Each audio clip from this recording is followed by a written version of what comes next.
ฮัลโหลมังปองในป่าเสียมควันทวงไม่ว่าเงินใช้ความเกี่ยวว่าคนเหลือเจ้าเตรียมมังปองนอนไว้ก่อนอเธอห่วงเธอจุ่มหัดห่วงเอาก็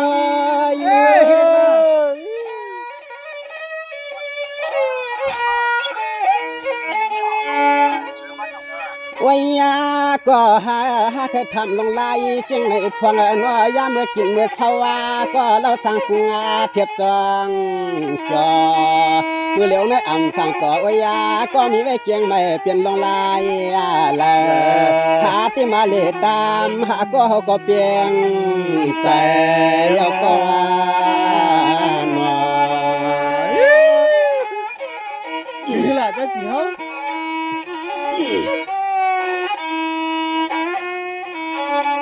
สวรรค์ในเตใจจริงไอ้กวนอกวนเราเนาะปัดดังเลียงใจเมืองใหญ่กวนคือตั้งยานไก่เนาะใจเชื่อหลงเกียชีเนาะให้เราเขาจำจะว่าเพียงชัดเทหลงกวนมีกี่ขึ้นเงินวางเลยเฮาว่าสร้างออกเลยไว้ก็เนาะควางเปื่อเฮาควางเปื่อเฮาเด็กแล้วแต่ผมมีพอเลยเนาะให้มันเลี้ยงแต่นะ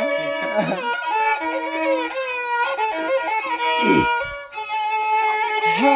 จำหือเจ้าหาหลวงเงินหลวงคำละไว้ก็น่าหาก็เฮาในมาจังเศร้าดวนเตียงละเมืองในเนาะเฮาก็จับรถการเพียวมากำในเฮ็ดอีช่างลาปันเฮอชื่อเจ้าเฮาในหมองไว้ปวเปลี่ยนเงาไว้อาลา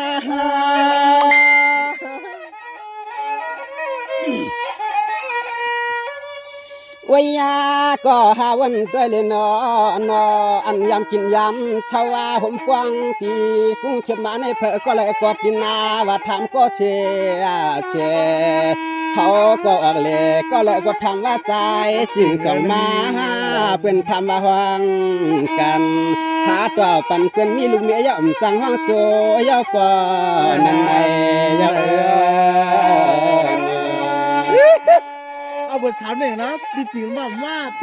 าเนี่ยที่จะบอกว่าแต่ตาหาดิมือต้องมีอันเนาะไม่จังหวะปนั้นก็อนุหากลมลาดเอาใจมันไก่ยอนแค่ปันเฮ็ดในตัวหน้าขึ้นหันกันเห็นไหนทั้งเฮาหากอตันยายอนาอำลาดเสียงกันเก้าเฮียงยอนเชียนตังกาของเพื่อตินวันก็ป่าลาหือชำมีไว้โลกาหาเทียงตังหน้ากูเมืองเจ้าหลับมามัวหาปีหมวงหาแต่ก็หาในลูกกุ้งเทียบมามีตีนอนเนี่ย